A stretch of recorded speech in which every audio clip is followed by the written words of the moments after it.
Hi guys, मेरे channel मिनका Singh में आप सभी का स्वागत है। आज जिस टॉपिक पे हम बात करने वाले हैं वो टॉपिक है हमारे एजुकेशनल सिस्टम से रिलेटेड है, जो कि हमारा टॉपिक है new educational policy 2020। In the year around 1986 हमारी एजुकेशनल सिस्टम पॉलिसी बनी हुई थी काफ़ी ईयर्स पहले। उसके बाद में आफ्टर 34 ईयर्स हमारी एजुकेशनल पॉलिसी अभी चेंज हुई है तो इन द ईयर 2020। तो गाइज थोड़ी बहुत माइनर चेंजेस हुए थे इन द ईयर 1992 में। ठीक है, तो जो 1986 में जो पॉलिसी बनी थी it was based on the 10+2 का सिस्टम।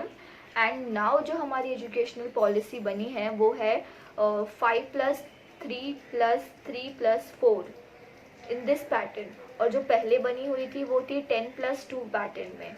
तो गाइज़ ये जो पॉलिसी हमारी बनी हुई है ये काफ़ी हद तक हमारे आज के फ्यूचर जनरेशन एंड आज के जनरेशन के लिए काफ़ी यूज़फुल है, बिकॉज ये it is more than studies. मतलब जो होता था ना कि पहले के ज़माने में लाइक हम पढ़ाई करते रहते थे एंड वो रटना फिर मार्क्स लाना वॉज वेरी इंपॉर्टेंट। बट आज का जो एजुकेशनल पॉलिसी हमारे इंडिया में आया है it is more of like arts. मतलब बच्चों को जो चीज़ में एक्स्ट्रा करिकुलर एक्टिविटीज़ में इंटरेस्ट है उसके बेसिस पे हमारी ये एजुकेशनल पॉलिसी बनी हुई है। तो गाइज ये पहले हम जानते हैं कि हम इसे 5+3+3+4 ईयर्स क्यों कहते हैं, लाइक ये पैटर्न हमारा क्यों है। तो 5 मतलब क्या होता है हमारा, लाइक पी प्राइमरी से ग्रेड 1 एंड ग्रेड 2। ठीक है, पी प्राइमरी मतलब जो हम स्कूल जाते थे पहले के ज़माने में, लाइक हम senior KG junior KG nursery kind of होता था।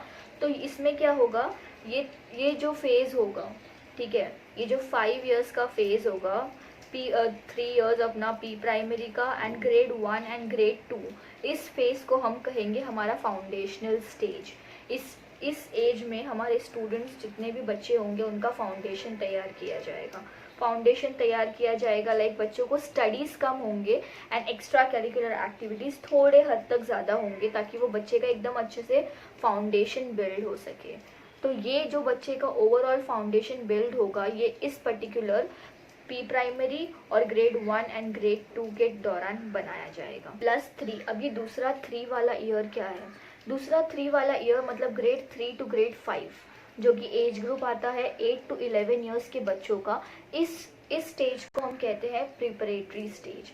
जो इसमें कैसा होगा, इसमें जो भी बच्चे होंगे वो साइंस, मैथ्स, आर्ट्स, ह्यूमैनिटी ये सारे सब्जेक्ट्स पर ज़्यादा कॉन्सेंट्रेट करेंगे एंड उनके जो क्लासेस होंगे वो काफ़ी डिस्कवरेबल होंगे। लाइक जो होता है कि इंटरैक्टिव क्लासेस सेशंस होंगे बच्चों के, फिर बोलते हैं ना ज़्यादा एक्टिविटीज़ होंगे बच्चों की, ताकि वो एक बेटर बोलते हैं ना प्रिपेयर कर सके, एक्टिविटीज़ से इंटरैक्ट करके आपस में कम्युनिकेशन स्किल्स बढ़ाकर। इस तरीके से ये जो 3 to 5 इयर्स ग्रेड।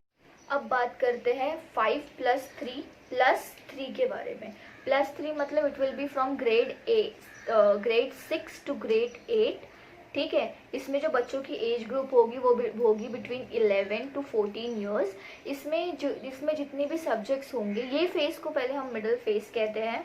ठीक है, मिडिल स्टेज में जो भी होंगे वो जो भी स्टडीज़ करेंगे it will be on experiment based. Between हम साइंस में, मैथ्स में जितने भी सब्जेक्ट्स पढ़ते हैं उसमें एक्सपेरिमेंट करके हम अपने फ्यूचर के लिए रेडी हो सकते हैं। कारण क्योंकि नेक्स्ट जो फेज़ आएगा बच्चे का उसमें उसको सब्जेक्ट चॉइस करना होगा, तो उसके लिए वो ये सारे सब्जेक्ट्स मतलब बिना रटे उसको अच्छे से पढ़ सके।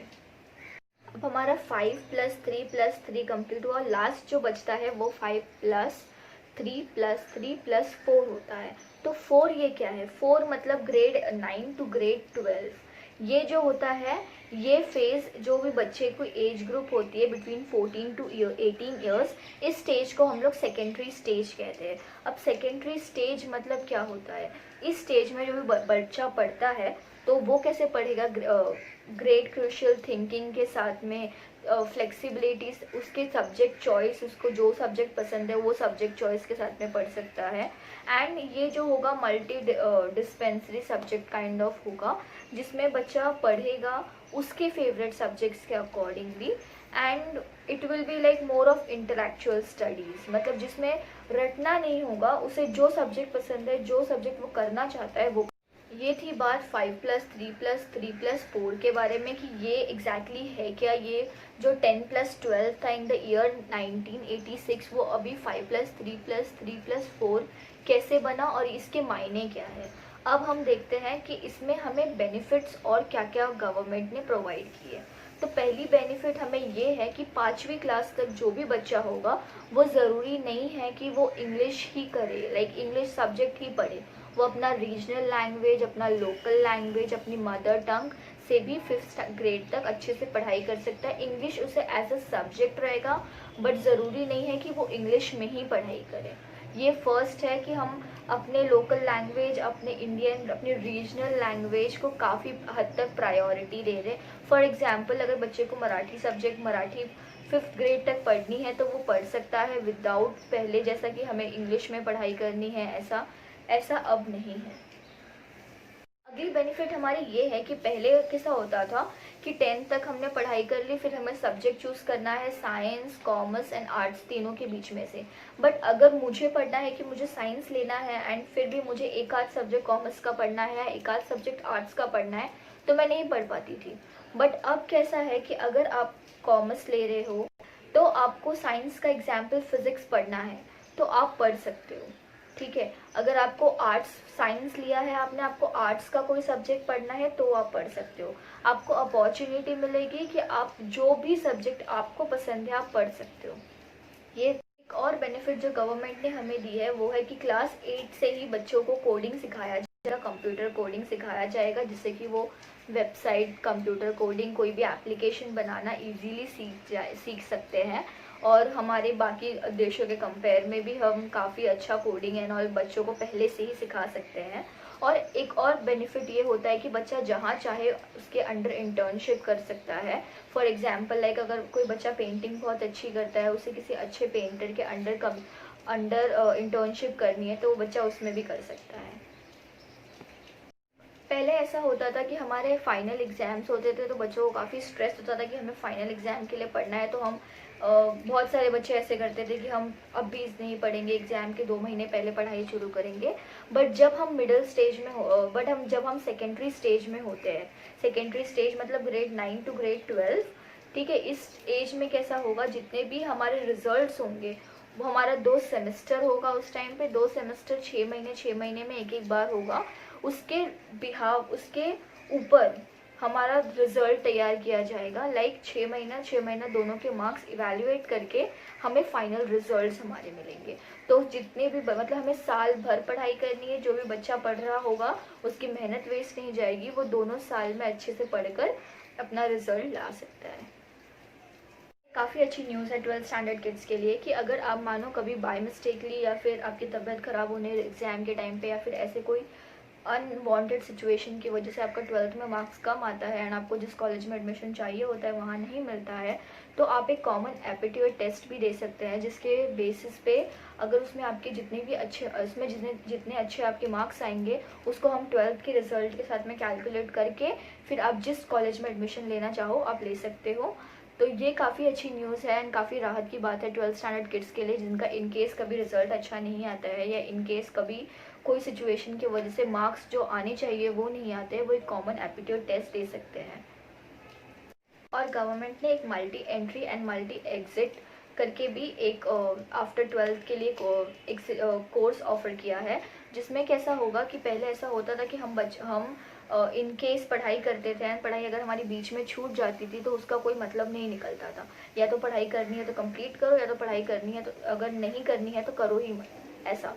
बट अगर इन केस कोई भी सिचुएशन की वजह से आपने फर्स्ट ईयर के बाद अपनी पढ़ाई छोड़ दी तो आपको तो भी फर्स्ट ईयर का जो भी होगा वो सर्टिफिकेट कोर्स एक मतलब रिजल्ट मिलेगा। अगर आपने सेकेंड ईयर कंप्लीट करके पढ़ाई छोड़ दी तो आपको डिप्लोमा का सर्टिफिकेट मिलेगा। अगर आपने थर्ड ईयर करके पढ़ाई छोड़ दी तो आपको बैचलर का सर्टिफिकेट मिलेगा। एंड अगर आपने फोर्थ ईयर करके रिजल्ट लिया तो आपको बैचलर रिसर्च का सर्टिफिकेट मिलेगा। गवर्नमेंट एक एकेडमिक बैंक ऑफ क्रेडिट्स भी बनाएगी। एकेडमिक बैंक ऑफ क्रेडिट क्या होता है, इसमें लाइक हम एक से ज़्यादा कोर्सेज हम एक साथ पढ़ना चाहे तो हम पढ़ सकते हैं। अगर हम किसी कोर्स को बीच में छोड़ देते हैं तो और उसके जितने भी मार्क्स होंगे वो हमारे इस बैंक में क्रेडिट किए जाएंगे। एंड फिर अगर फ्यूचर में हम कोई भी एकदम फाइनल डिग्री कंप्लीट करने जाएंगे तो वो इसमें ऐड अप कर देंगे। एंड ये सारा जो भी प्रोसीजर होगा वो डिजिटल होगा। एंड जितने भी हमारे सारे मार्क्स होंगे वो इवैल्यूएट प्रॉपरली कर दिए जाएंगे। एंड अभी संस्कृत लैंग्वेजेस को, आर्ट्स एंड ह्यूमैनिटी के लैंग्वेजेस को स्कूल में काफ़ी प्रायोरिटी दिया जाएगा as compare to before. Thanks for watching today's video guys, stay tuned. And आपको कोई भी क्वेश्चन हो तो आप प्लीज़ मुझे कमेंट सेक्शन में बताएं। And thanks for watching, bye bye.